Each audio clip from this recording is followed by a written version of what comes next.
The game of billiards has been around in one form or another for nearly 500 years. During the 19th century, the game's rules and equipment evolved to basically what they are today. Billiards, also known as pool, is played on a slate tabletop that's usually 8 feet 3.5 inches long and 4 feet 7.5 inches wide. Clients order billiard tables much like they would custom design furniture. They pick the table style, colors, the type of wood, and its lacquer and stain.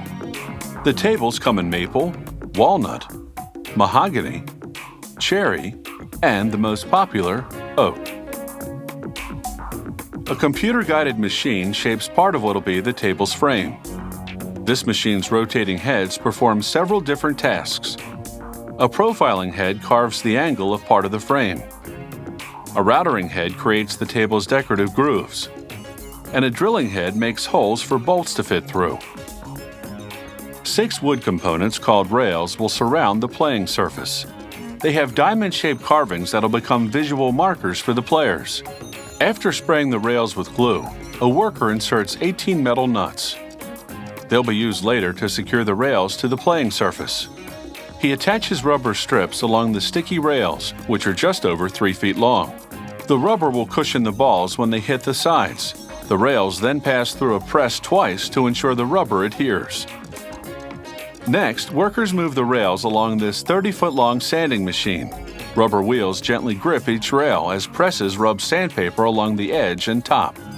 They skip the bottom because it'll be covered. They pass the rails through this sander several times to smooth them down.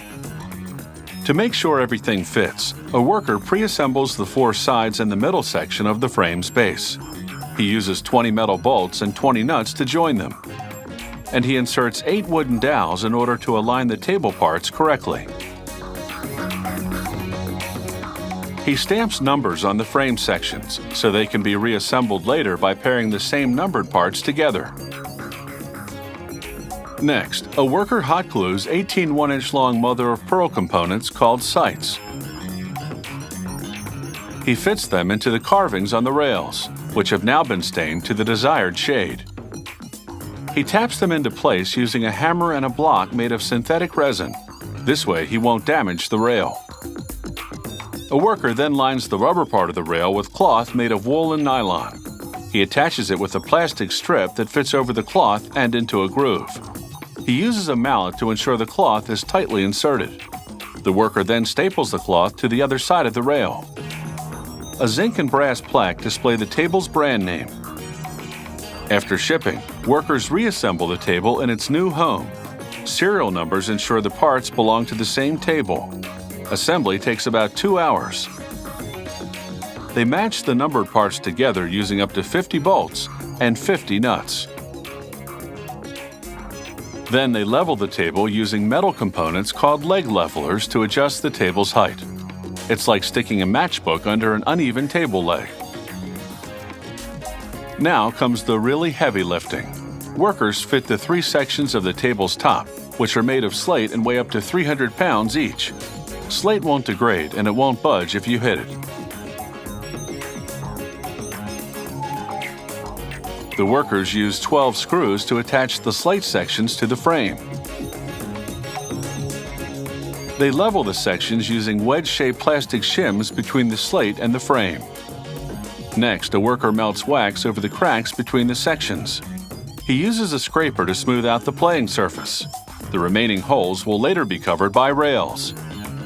After the wax dries, they cover the table surface with cloth, which comes in a variety of colors.